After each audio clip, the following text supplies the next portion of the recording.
there's a couple things on the board for water, start with water. I know Devin's project wants to give us wells, so we take care of that. Right. So that's still, whatever we're gonna do there, we don't know yet with that. But, sewer, we are at about 68% capacity. So, homes and some small businesses, I'm sure will be fine. We can start bringing, once, debit bills, if he does, I think that was around 50,000 gallons a day. So that'll put us about 78%.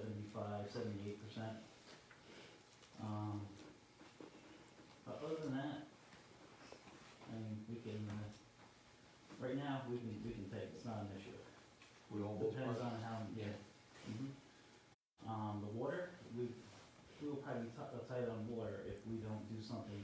I'm already working with another well we have down by Hopewell anyways. That's in the works right now. We drilled that 10 years ago, and that had sulfur in it, but the new filter will filter out the sulfur so that we can start the easy process with that, getting a permit for that. So that'll give us, another 80 gallons a minute. But, I mean, I'm always worried about water. I'll tell you, I'll never have enough water, because I like having tons of water, because, a drought comes, if you don't get rain, May and June, sometimes, but in July, by the time you get to August, our wells get affected. They're sand and gravel wells, they're shallow. But, I don't think, I can't remember how many years it's been since we had a water emergency. We didn't call one for, lucky it's been wet, but we didn't have to call one for having the, rebuild, or building the filter plant. When we had the well off, sometimes 12, 14 hours a day, which is, unheard of. And, we were able to not even call an emergency for that, so. Right now, it's going, everything is okay.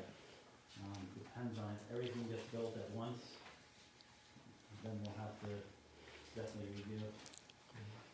So that, Steve, that also goes to you. How does that affect your police department with all that stuff coming in? In terms of what, our ability to respond? Respond, police, police? I mean, is there gonna have to be an increase to your force, or what are we anticipating? I don't believe so. I think our biggest problem would be traffic control. And then you're talking most likely about state DOT, and that would require application from the village board to traffic studies and such.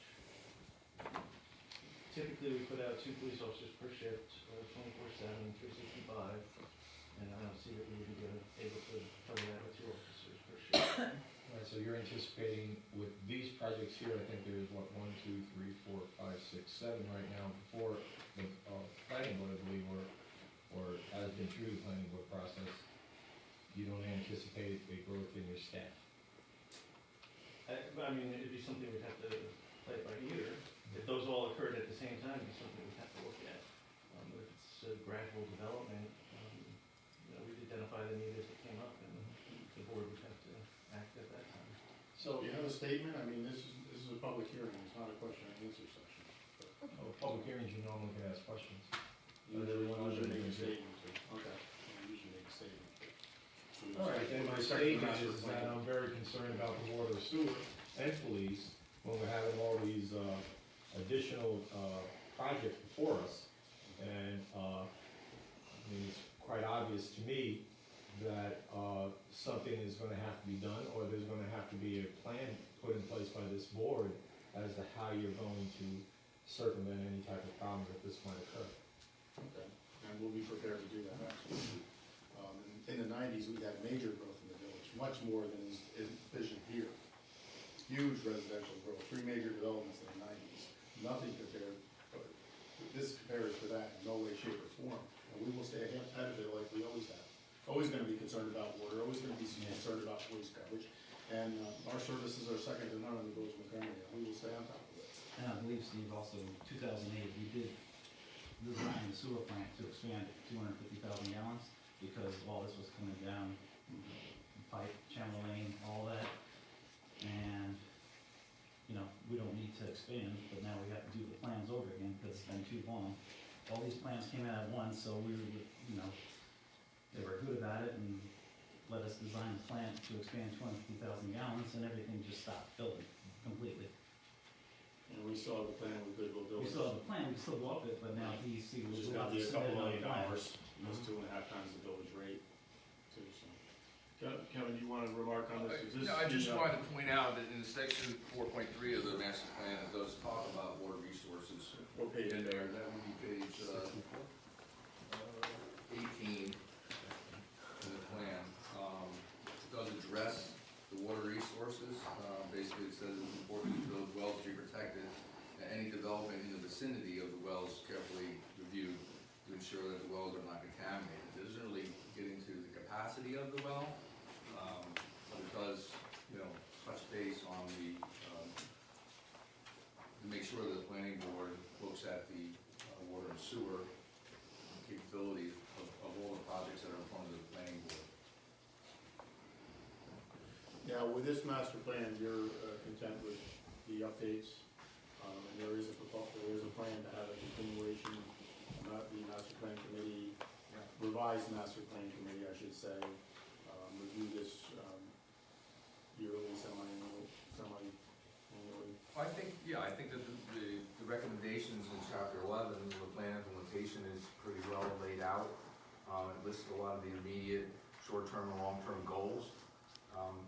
I think that, you know, taking each one of the sections that are in here, like transportation, cultural resources, land use and zoning, are big projects for the master plan itself, committee itself to take care of. I think that, you know, possibly having subcommittees might help us get to the bottom of the recommendations in the master plan. But I would just, you know, caution that basically caution that we, you know, our subcommittees are comprised of village residents that don't have conflicts of interest, who, you know, who stand to gain out of something that they put in the plan. So, you know, I think our committee was first developed, and it was developed pretty well, but it had representation from the planning board, had representation from the zoning, it had, you know, village board members, and it had people from HRB on it. So we had, you know, every bit of this master plan represented in here.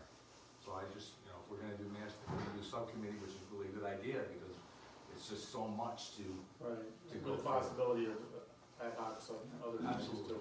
Yeah. I mean, most of the concerns of which Don spoke are in here that can be addressed. The concerns are, you know, listed to an extent, and we can address those concerns Right. in various ways. Well, during the whole planning process and during the secret process, we look at the, whether we have enough water, we have enough sewer to, you know, accommodate the plans. So we should be, you know, that should be part of the engineer's report that we get. Yeah, that's not a part of the master, it's part of the secret process for each applicant. Steve, also, starting on page 68, the plan does talk about each one of the individual wells and the capacity of those wells, and the issue of the water usage and water storage, so. That's our main concern tonight, that these are in, that they're addressed in here. And we can fine tune how we address them over the years. I mean, because everything in here costs us mega dollars if we had to do it in the next year. But I mean, it's a long-term plan, of course. And what's the plan to update the next master plan? 5 years, 5 to 10 years? 5 years. We'd like to see, you know, the master plan updated every 5 years, make it a living, you know, breathing document. You know, I think implementing the goals and the objectives in the implementation plan gives us a roadmap to, you know, work towards aligning maybe the zoning with the master plan, or just getting, the implementation plan should theoretically be shorter in the next 5 years, because we'll do half of it or 3/4 of it as we move along. I think so, right? Yeah, that's. Anything else? No, I don't think so. I'm just looking for more comments on the public. Okay. Any more comments, Tom, suggestions?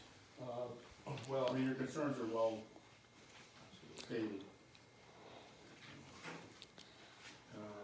too much, but it's more of a statement, I think. Alright. Oh, I guess I didn't stick on it. Okay, anybody else? Yes.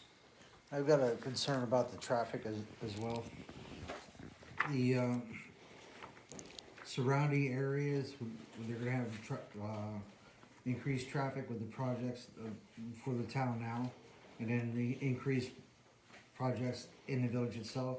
So that traffic alone has to be a cumulative study, not just an individual study, because you don't, what may be good for one, but you add it to another, and add it to another, now that starts to impact the residents who are already here. So a cumulative study should be part of this before any other project should be approved. Is anything in here about? Yeah, traffic? there's, in the implementation, one of the first things, number 14, says require traffic impact study by an independent engineer for any application involving and actively likely to generate more than 500 trip ends per day. Promote traffic calming through education, enforcement, and engineering.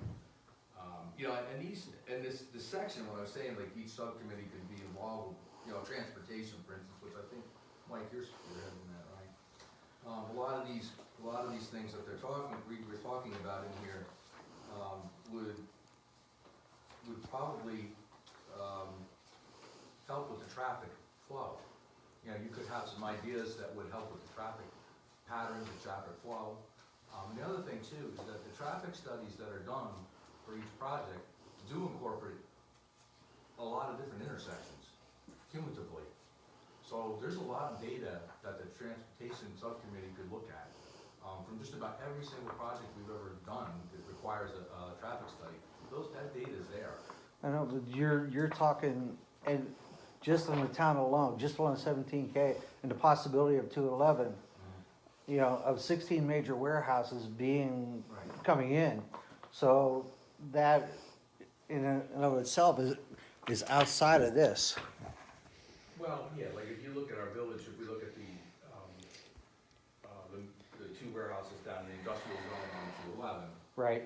we asked for a traffic study report done by the engineers, they presented it. So what they did is they took key intersections and looked at the traffic patterns and used the standards that the traffic analysts use, and they rate the intersections. We take those facts, and then we went to a different company to review those facts. And the different company, it was Major, looked at it from Creighton Manning, and they said, well, you didn't include traffic study in front of the village of the Montgomery Elementary School. So you need to include that, because that's a traffic, that's a congestion point. And they'll rate each one of the intersections from an A to an F at certain times of the day. And then each one of you'll get an F down here at the corner at between 4 and 5, everybody knows that. But after that, it's a D or a C. So it is, what I'm trying to say is that I don't know how far of a radius you want to look at when you look at the traffic for the Village of Montgomery master plan. Well, major intersections. Okay, let's say 416 to 11. That was Okay, you got two warehouses within village limits being put out there. So you have an operating farm that utilizes 416. So then you also have a projected mega warehouse going in there at Medline with all the existing warehouses that are on Needham Road that utilize that road as well.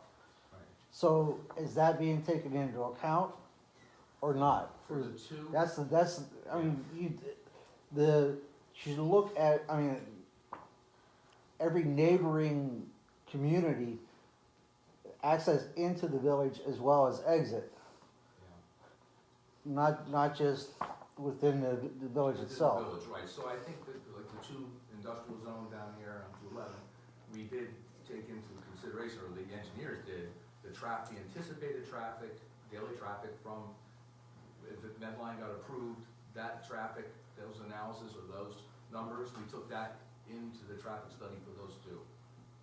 And then we used the other ones, I forget, I don't know exactly where the data, which spots we picked. But Okay. there's quite a few of them on there. Like 416 to 11. I'm just saying that should be pulled to the forefront before any of the projects get approved, so that you know, people driving will not, the residents here will not be that impacted. And I think that's some of the things that the Transportation Committee, Subcommittee could look at. Okay. To help the village board, or aid the village board, have another voice, you know, so they can look at this.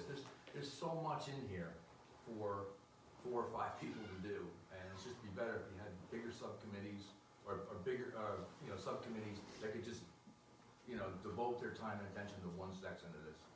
Yeah, I mean, not long ago, there was the accident on 84 that bypassed traffic, and I mean, it was, It's terrible. yes, very, very terrible. So, I mean, that is, 211 is that access road. So that is something that should be considered a lot more heavily. I agree with you. I agree with you 100% on that. However, with the incident that happened in 84, we have to deal with it and really straighten that out. But what I'm looking at is I don't want that to be an everyday thing here, and that's what I'm afraid it could happen. Yes, that's what I'm saying, this could happen, because with all the other warehouses going around in the town, the increased traffic alone, you know, if you have an accident in 1 every 1,000 vehicles on a road, so now you increase that to, you know, one in every 100, I guess. I hear you. I got 4 grandkids who walk around here, so I hear you. Where do you live? Frida Street. My dad almost bought a house over there. I wish he did. That's another thing. But, no, I agree with you. But like I said, what happened on 84, that, you know. I mean, yeah, it's a freak thing, but the possibility looms. Yeah, but you know what? What if it's an everyday thing here? That could be, so. Yes. That's why that's why we're making sure that this, we're looking into it. Good point. Anything else on this? Can I go again? Yep. Okay, so the past couple meetings here, we've talked about, the idea, and, the village attorney brought it up, and there was some clarifications on it, and I just hope we move forward on it, in a quick manner, and that's the zoning, the change of zoning, and I believe, it was stated that as long as it's, there's no shovel in the ground, we could change zoning. I think that's how the statement went. And I just hope that, we talked about what the available land parcels that are in here in the village, and to evaluate that as soon as we possibly can, and come up with some sort of conclusions that's gonna benefit this village, and to change some of the terminologies used in each different zone and what can be put in there. And I think we really need to be doing that in a steadfast manner, rather than kind of sitting on it and not moving forward on that. I know this has been, you know, the holidays and everything's rough through the holidays and all that kind of stuff. I kind of agree with all that kind of stuff. Not a lot's going to get done, but certainly we're in January now, and I think, I believe you've set up a committee for that, or? Yes, we have. Yeah, and so I think they really need to. That's one of the priorities of the committee, Okay, is to look at the zoning. okay. On the open space. Correct. Okay.